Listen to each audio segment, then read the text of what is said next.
Here we are in front of the parking in the house. Okay, as you can see, the starting mixing rain and starting to fall a snow.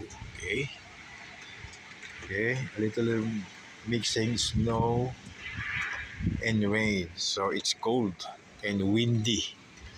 For today, this is the latest forecast for the updating weather in Canada, Saskatchewan. So from the parking lot in front of the house, you can see the white falling in the sky. See, that's the starting of the sign of snow coming. Okay, snowfall, a cloudy weather.